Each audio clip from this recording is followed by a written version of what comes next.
friends, and welcome to the Consumed by Grace podcast, a podcast of Arab First United Methodist Church. We're your hosts. I'm Henry. And I'm Brooke, and we talk all things Arab United Methodist Church, who we are, what we believe, issues that we stand on, different perspectives on things, all the things. Mm-hmm. Correct? Correct. Okay, today we are in the middle of our series of about 8 episodes talking about the following things. I say them every time, but I feel like it's important. It rounds our conversation out. It does. Lets you know where we are. Let you know where we are. All right, we've talked about God's love as core value, grace, free will, then emphasis on the power of the Holy Spirit, personal and social holiness, the general rules of John Wesley. That's what we're picking up today.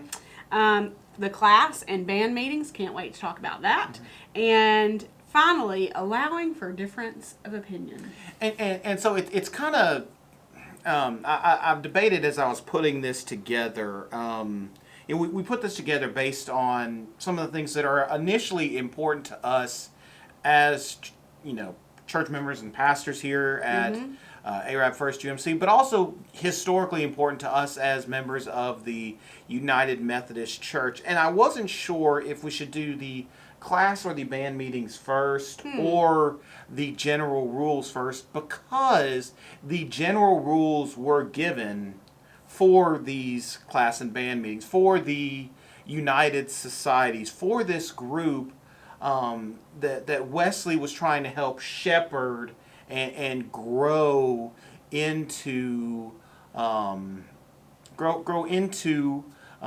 stronger Christians, help grow, in partnership with the Holy Spirit. And so this became a framework for him.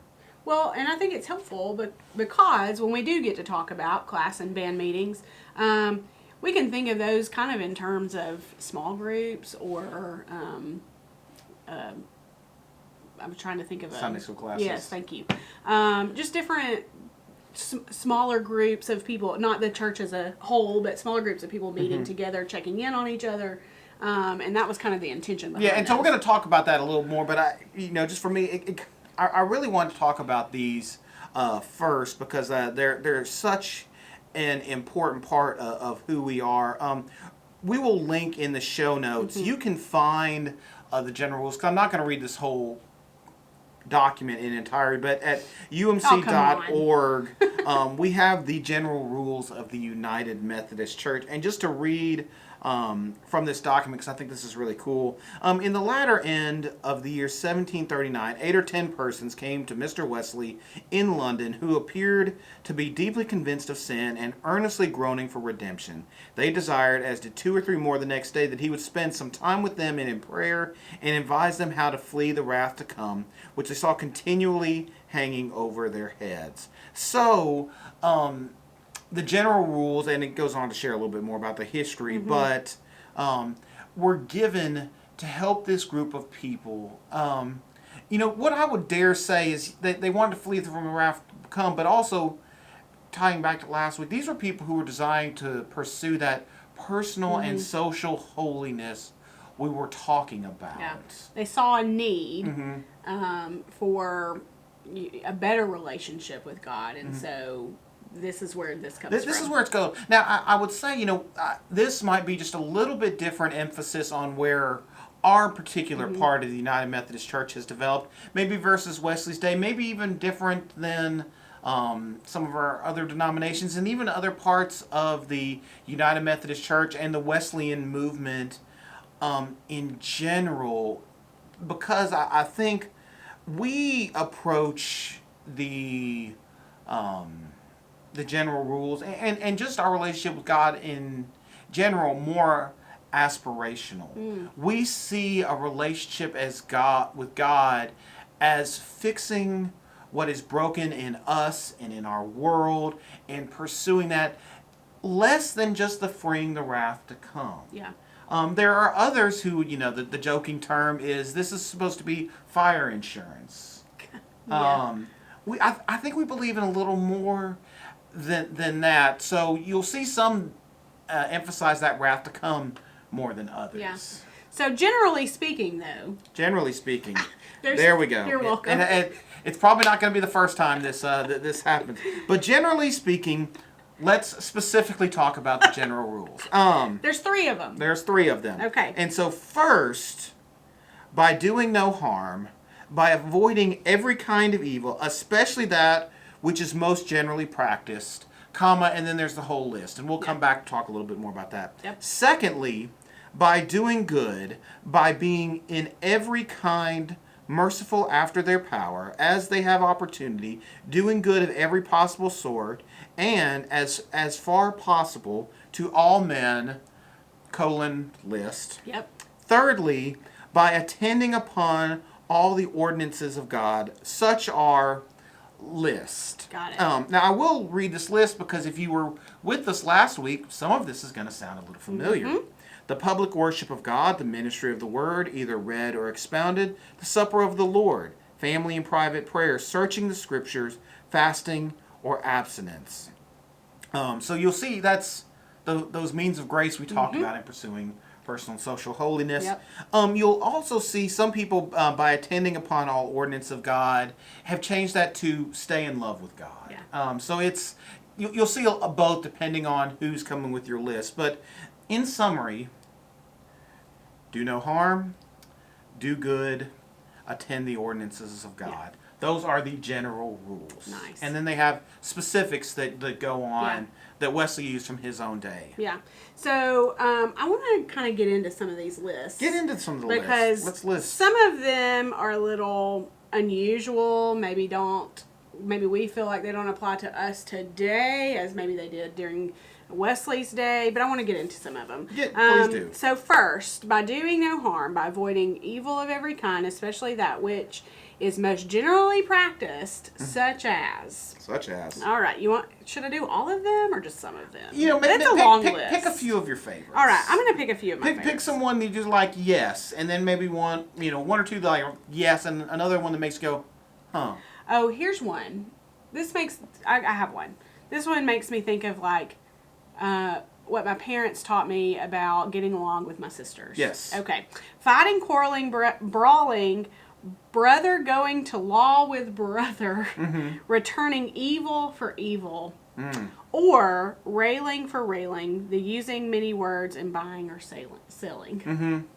That kind of makes me think like eye for an eye.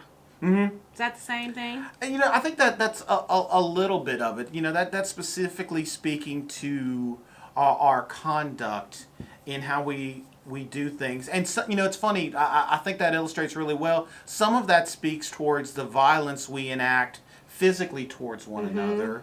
But some of that is also the violence we can use with words, or maybe the violence we use in business or however our job is. And y'all know what I'm talking about, because those little things that you can slip into a conversation that is a dig that looks innocent on the surface, but like you know what you did. Kind of like gossip could be included. Gossip could actually be, and I'll tell you, this gets into my one of my pet peeves.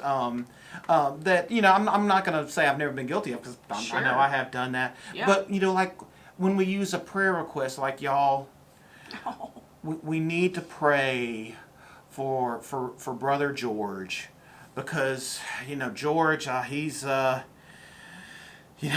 fallen off the wagon again, and then we proceed to list all the different things that someone has done, which A, is probably not our business to be sharing. Yeah. B, we've just used a prayer request to gossip. Yep. When we could have said, y'all, let's pray for George. He's struggling. He's having time. Yeah. Okay. This one reminds me of the front of the hymnal. Yes. The singing those songs or reading those books which do not tend to the knowledge or love of God. You know what I'm talking about in the front of the hymnal? Wesley's Rules for Singing. Is it Wesley's Rules for Singing? Yeah. You know what I'm talking about? I do. Mm-hmm. I should probably have a hymnal in here, and I don't. That's okay. But that made me think of that, because one of his rules is not to sing too loud. Which is funny, because one of the evangelistic stylings of both John and Charles Wesley, Charles being the better, greater hymn writer, was to take bar songs and turn them into hymns, or turn them in, make them holy with different words using the same tune that people would recognize. This is a tough one, and to me, I think this speaks a little bit to how we evaluate things and how different people can come to a different opinion on things, because I think there are some things that you could say, yes, that's probably not something that a Christian should read, or a song a Christian could sing, because maybe it's demeaning to women, or maybe it's dehumanizing to a people group. But then there are other things that I would say are a little more innocuous, and maybe those celebrate human creativity, which is showing off the image of God that is in all of us. And maybe it's not specifically through a Christian lens, but that doesn't make it harmful. That's something that comes just in a little bit of my personal story, because I grew up in a very conservative evangelical wing of the United Methodist Church. And I can remember going to church camp or going to a Christian event and coming home and engaging in that age-old, not really that old, tradition of church kids, which is breaking my secular CDs. And there's this whole movement of Christian music, and there's a lot of really good stuff in that. But there's a lot of good quality music, I think, out there that is being produced by bands who are made up of Christians, not Christian bands. So you're saying that a Christian can do other things that do not fall within the realm of the church. Specifically, and I do. I think that's got to be careful. And in that, I want to bring out a Wesley quote from one of his sermons. This is from Sermon 25, upon the Lord's Sermon on the Mount, Discourse 5, that says, "Thus to do no harm, to do good, to attend the ordinances of God, the righteousness of a Pharisee are all external. Whereas on the contrary, poverty of spirit, mourning, meekness, hunger, thirst after righteousness, the love of our neighbor, and purity of heart, the righteousness of a Christian are internal. And even peacemaking or doing good and suffering for righteousness' sake stand entitled to the blessings annexed to them, only as they imply these inward dispositions, as they spring from exercise and confirm them. So that whereas the righteousness of the scribes and the Pharisees was external only, it may be said in some sense that the righteousness of a Christian is internal only. All his actions and suffering being as nothing in themselves, being estimated before God only by the tempers from which they spring." And so I say all that to say, these general rules, specifically the doing no harm thing, that's a good external thing. But what's also equally as important, and Wesley would say more important, is what's the internal reality. I think of breaking my CDs. Why did I break them? Was that because of my devotion to God, or was that peer pressure from the group that I was belonging to at this point in time? What's the reason behind it? I think that's a critical thing to come to. Yeah. Well, and also, thinking back to things like breaking your secular CDs, which, man, think of the collection we would have had today. There were some things I bought multiple times and broke multiple times, gosh. and I hate that so much. Yeah, so much. But to think about that, a lot of times we did that because it was who we were around. It's who we saw, who we wanted. We felt like we belonged in a group, and that made us feel like we needed to, break our CDs or whatever your thing was. When reality is, was that the position of your heart, or were you just doing it because you wanted to be in the group that you felt like you belonged? And I think that's the thing, Yeah. and this is nothing against if you decide to only listen to Sure. Christian music, if you decide to only listen to worship music, that's okay. Well, what I would say is that points to me to some of this is a little bit contextual. It's like, just for instance, there are some denominations that don't practice dancing. There's no dancing of any shape, form, or fashion, and that's critically important to them. But there are other cultures around the world where dancing is a important part of their worship. And it would be wrong for us to import our cultural expectations onto them. So I think that's one of the things you have to be careful with the doing no harm. Yeah. One last one on doing no harm. Please. Because this one kind of hits home for me. Laying up treasure on earth. That's hard. It is. Isn't that hard? It is very hard, and I think that's something that we do. We have to take internal stock. Yeah. Wesley has another rule for Christians in money. Gain all you can, save all you can, give all you can. And so we're trying to figure out, obviously we should gain all we can and do it in the right way. Yeah. We should save as much as we can. We shouldn't spend it dumbly and on frivolities. Not frivolity, I love that word. Oh, that's a good word. But what might be frivolous for one person is not frivolous for another. True. And give all we can. How can you give as much as you can? And one of the things, Wesley would talk about giving is like, that's to the church, that's to your family, that's to the needy. So there's a lot of different ways that you can look on that. And I think we have to be careful if we paint with too broad of a brush, not knowing someone's full story. True. That made me also think of this is true of a lot of things, but something that might be harmful for me is not necessarily harmful for Henry.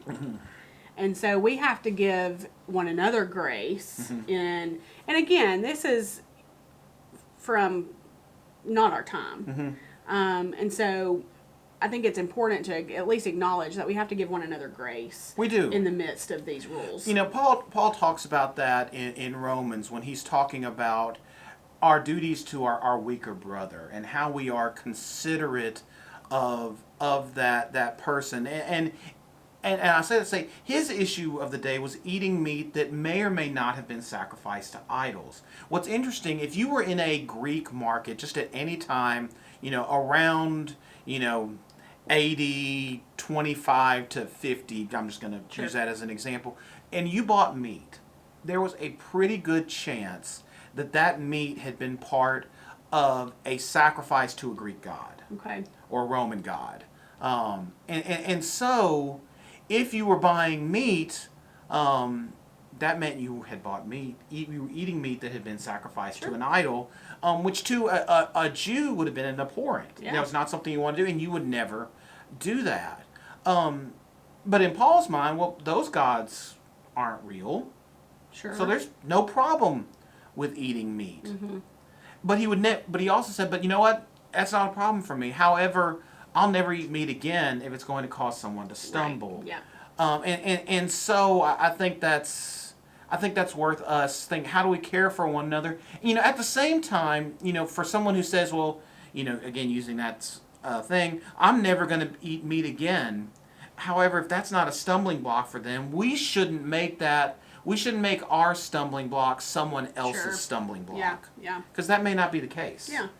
And it's that saying, mountain out of a molehill. Like, why cause? I feel like that causes more harm. It can. So we have to be careful with that. Yeah. All right. Any of these stick out to you that you want to address? I think we're pretty good. Right. Let's talk about the by doing good and what some of that list is. By doing good, by being in every kind merciful after their power as they have opportunity, doing good of every possible sort, and as far as possible to all men. Here we go. Let's see.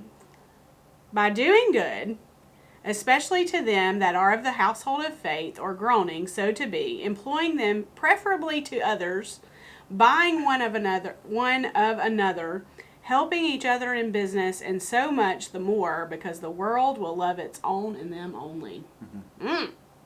That's a good one. In that, how one of the ways we can do good is we support one another. I tell you one of the ways that I see this so well, and to me this is something that I think started as a church thing, but has bled into the culture so much we might not think about that. Raise your hand if you have bought anything from someone else's child's fundraiser. All the hands. Everybody is raising their hand right now because there's literally a fundraiser Yeah. every single day. For everything. For everything. And, that's part of it. And sometimes we joke about that. Sometimes we maybe even get a little frustrated. However, that is a way that we do good to those around us, some of which who are close to us, obviously the one who we're buying the thing from, but then it's also a good that we're doing in the community. Yeah. I have a background before I... It's black. It is. Lovely. No. In business.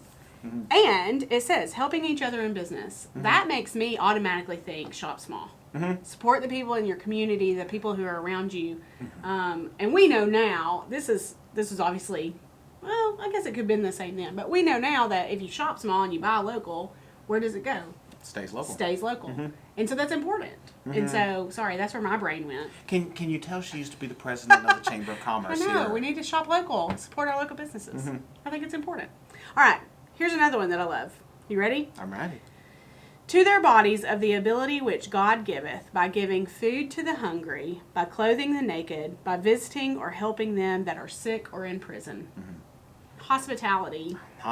It's hospitality. It's congregational care. Yep. And one of the things our congregational team has been meeting over the last couple of months to talk about projects and different things. But we're rebranding that to call ourselves the joy bringers, because to me that's what I think. I think we get to bring joy to people. We get to offer not just the physical thing, which is critically important, but also that relationship and that connection. That's such a vital part of who we're called to be as Christians. Yeah. And I know we've said this before in a past episode, but it's really easy to do all of these things during the holiday season. But it's after the holiday season that I feel like we could take that a step further to go a little bit farther with our doing good. Not just in the times where you see, the bell ringers standing outside of Walmart, but beyond that. Absolutely. Because there are those moments. We have a food pantry here named Tessa. And they do some wonderful work. But they don't just need food in December. Yep. November and December even. They're helping people year round. And one of the things that we can do is, hey, you're in Foodland and you buy one of those food bags, and that goes to right. support someone at Tessa. That's something that doesn't go away. Yeah. And important all year round. It's an important thing. All right. How about this? By running with patience the race which is set before them, denying themselves and taking up their cross daily. We shared a scripture recently, which is one of my favorites. I have a lot of favorite scriptures, but this this is a favorite. A favorite. And it's Philippians 2:1-11, where Paul is talking about having the same mind that is in Christ Jesus, not thinking too highly of ourselves, but considering the needs of others, because that's what Jesus did. And he quotes this beautiful early church hymn. But yeah, how can we think about others more? Yeah. But that, to me, that gets back to how do we make sure, again, that's not just an external thing, but it's an internal thing, because we all know that person who, yes, they're doing something for you, but they're really doing something for you for them. Yeah. That's going back to your small business thing. It's good to support local business, but we need to make sure as we're supporting it, or as we're doing something for someone, we are doing it out of the love of Christ, not so that we'll get something back. Right. Yeah. Or want to flaunt our power or our money or whatever the thing is. You know, we're making it that where this person is dependent on us to receive the things. Yeah. Great. All right. Moving on to our third rule. Yes. You ready? Thirdly, by attending upon all the ordinance of God, and you've already read this entire list, but I'm going to do it again because I can. It's a good Ready? list. It's a good list. Good list. The public worship of God, the ministry of the word, either read or expounded, the supper of the Lord, family and private prayer, searching the scriptures, fasting or abstinence. And y'all, if we really care about personal and social holiness, if we really want to grow closer to God and one another, we will do these things regularly. Yeah. Like that's just part of what we need to do. And you know, I think what's important about these is and really the others, y'all, this isn't like, oh good, I'm getting started. Now I have to make sure I do all of these things. Yes. Mm-hmm. No, none of us can do all No. of these things at once at the beginning. You know, let's say, for instance, you practice none of this list. Okay, start with the public worship of God. Mm-hmm. You know, start by going to church, or start by praying regularly. Pick one to focus on. Maybe you do 2 or 3 of these, but with no regularity. Pick 1 or 2 to focus on more. And depending on your level, it'll be different. You know, for some people, the public worship of God is easy because that's just a habit that we've been. Well, that's when you know, how can I dig a little bit deeper? How can I focus on this more? Mm-hmm. Yeah. Well, and I appreciate, again, the way that John Wesley lays these things out. He says, you know, these are, by all of these ways, you can be closer to God. Mm-hmm. By all of these practices. But as you're saying, it takes us to make a decision to say, I want to make, even like you said, start with one. If you're not doing any of them, start with one. If you're doing 2 of them, add another. But it takes us making a decision to choose to put into practice whatever it may be out of this list, or to create a habit of that.